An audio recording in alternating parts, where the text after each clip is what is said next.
Previously on Awesome Albums. Now, you're like, okay, why are these dedications here? Why are they important? Well, I can't tell you. All I will say is the dedications are for Lynyrd Skynyrd. Why can't I tell you? I was planning on talking about Lynyrd Skynyrd next month anyway, and I want to save that information for then. Hello everyone, Awesome Andrew here with another episode of Awesome Albums, and I can finally tell you what those dedications mean. Last month I was talking about Atlanta Rhythm Section and their album Champagne Jam, which came out in '78. They had a bunch of dedications on the back of the album cover, which is a tribute to Lynyrd Skynyrd, except for Ronnie Hammond, who is dedicating his wife. So this month will be Lynyrd Skynyrd's Street Survivors.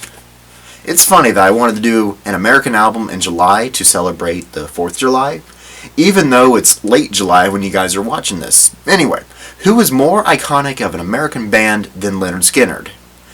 I just had to do a video of them in July, but I didn't realize how many connections that Champagne Jam had to Street Survivors.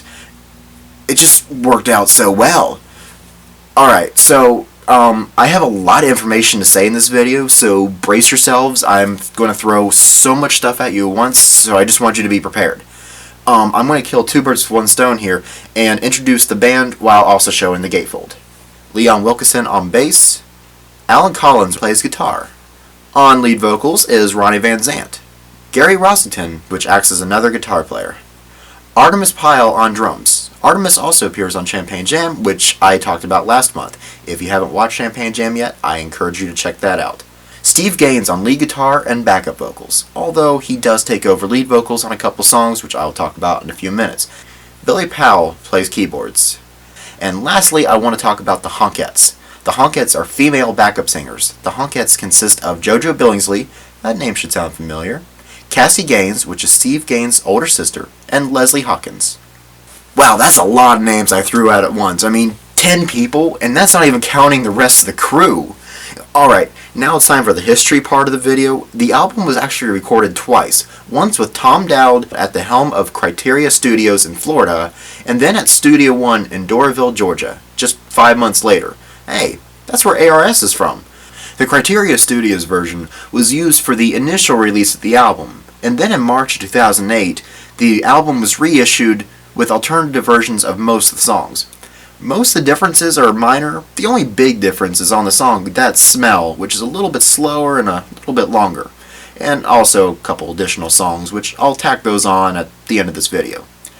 I want to show the album cover in a little bit more detail, and I want to be honest, this album cover is both eerie and disturbing. This is the original pressing of the album cover. The photograph was shot at Universal Studios of the band with flames behind them. Notice Steve Gaines is engulfed in those flames, and you're thinking, well yeah, but he's not actually on fire. Well, of course not, but that's not the creepy part. The album was released on October 17th, 1977. Just 3 days later, on October 20th, en route to LSU in Baton Rouge, Louisiana, Lynyrd Skynyrd's plane crashes in a forest in Macomb, Mississippi. Guitarist Steve Gaines and vocalist Ronnie Van Zant were killed in the plane crash, along with Cassie Gaines, assistant road manager Dean Kilpatrick, and pilot Walter McCreary and co-pilot William Gray. The surviving members suffered severe injuries. The band, of course, was never the same after that. The band had a hiatus, and then in 1979, Alan Collins and Gary Rossington formed the Rossington-Collins Band. The band also included surviving members Billy Powell and Leon Wilkeson. Now, Lynyrd Skynyrd since then has claimed their old name, and in 1991, they released their first album in 14 years. However, aside from Van Zant and Gaines, this also acted as the last Skynyrd album for Alan Collins, who passed away in 1990 at the age of 37. Also, this pretty much concluded the remaining Honkettes tour with Skynyrd as well. And after the plane crash, understandably, the album cover with the flames and Steve Gaines engulfed in flames had to be changed, both out of respect for the deceased and at the request of Steve Gaines' wife, Teresa Gaines. The image used on the reissue of the album was the image that was used on the original back cover, the band standing against a black background. 30 years later, for the deluxe CD version, the original cover was restored. What a downer. I'm sorry, I didn't mean to make you depressed. What if I played the album for you? Would that make you feel better?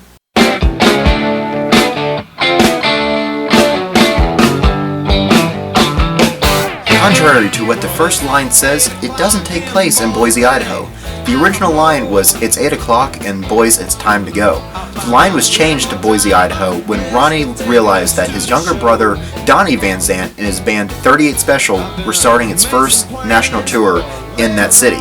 What's Your Name is the album's first single. It peaked number 13 on the Billboard Hot 100 and peaked number 6 on the top Canadian songs.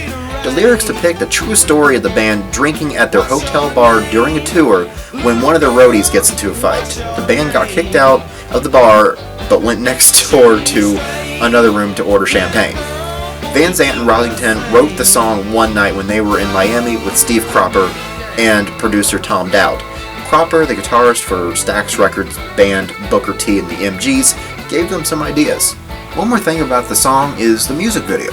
The music video is released after the plane crash, with Ronnie's brother Johnny, along with the newly reformed Lynyrd Skynyrd, are shown not only with clips from a concert, presumably the Pensacola Civic Center, as the music video suggests, along with shots of the road crew setting up for the show, the musicians tuning their instruments, having makeup done, meeting fans, playing a leisurely game of baseball.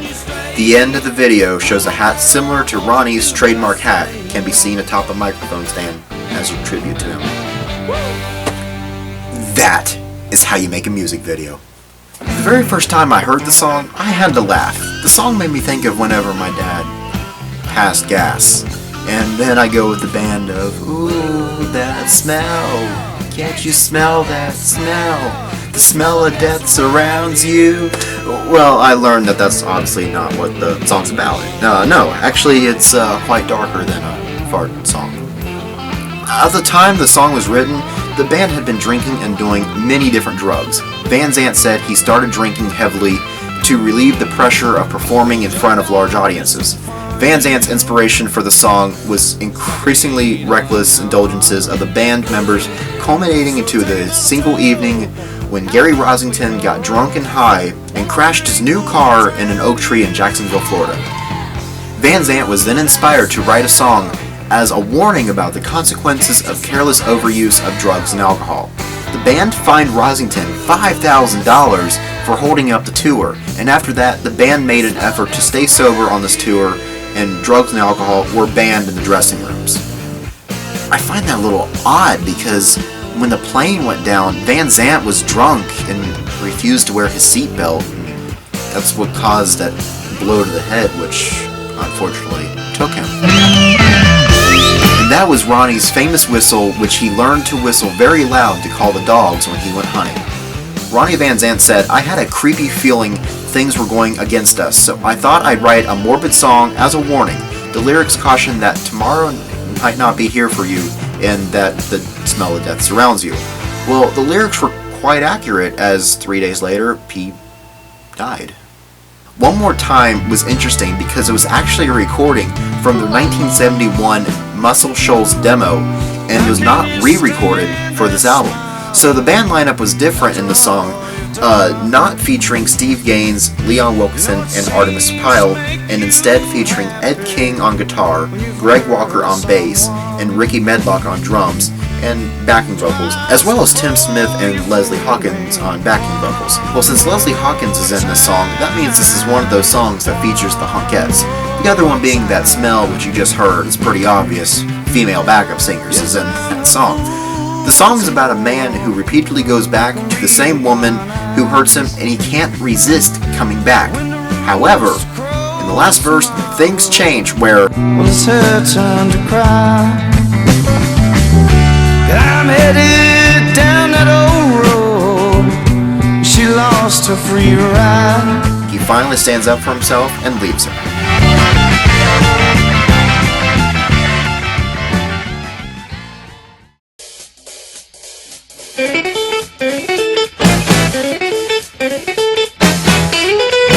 The song was released as a single in 1978 and peaked number 69 on the Billboard Hot 100 during the week of April 29, 1978. This song is probably Gaines' best contribution to the band, or at least in my opinion. He wrote the song himself, replacing Ed King as the band's guitarist in 1976. The band thought that one day he was going to just overshadow the rest of the band. The prediction of him not staying with the band was true, but unfortunately, not in the way they expected. How many times am I going to remind you of this crash? The song provides a glimpse of his clever songwriting as Van Zant sings about a guy who has a strong feeling that his girlfriend is cheating on him. Gary Rosington told Guitar School magazine in July 1993 that he never heard anybody, including the current members of Skynyrd, play the song the right way, the way that Steve Gaines did. Steve Gaines, you got that right.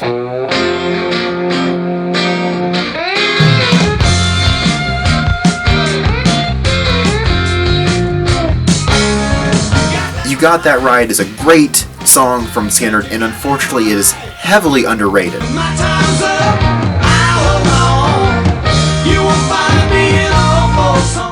Wow, was that foreshadowing?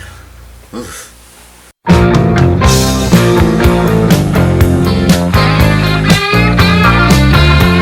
One of Skynyrd's deeper songs. This song is about finding the right woman and then losing her.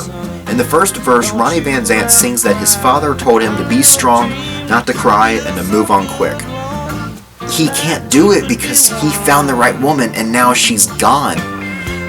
Now he's down and begging for her to come back, something he never dreamed he would do.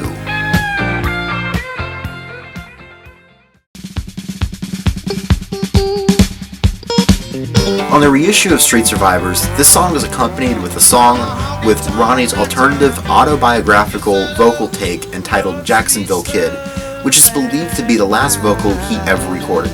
Jacksonville Kid can also be found on Collectibles, released in 2000. This song was later released as the B-side to You Got That Right. This is the first Skynyrd song not featuring Ronnie Van Zant on vocals. Steve Gaines both wrote and sang this song. On the original release, this would have concluded the album, but I want to talk about a couple songs that were recorded and released on the reissue that was recorded in Doraville.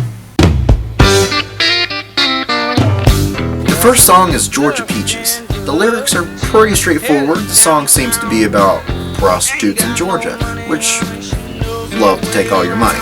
Despite that, he still thinks they're good looking.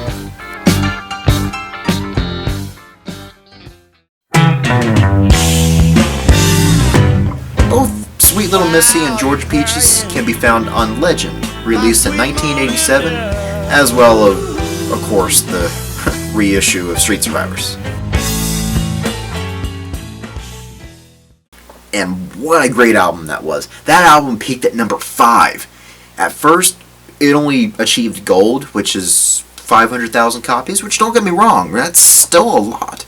But since then, it has reached double platinum, which means it's not only sold 1 million copies, but over 2 million copies. And that is awesome. And this has been Awesome Andrew, telling you why Street Survivors is an awesome album, and I will see you guys next time. See you guys.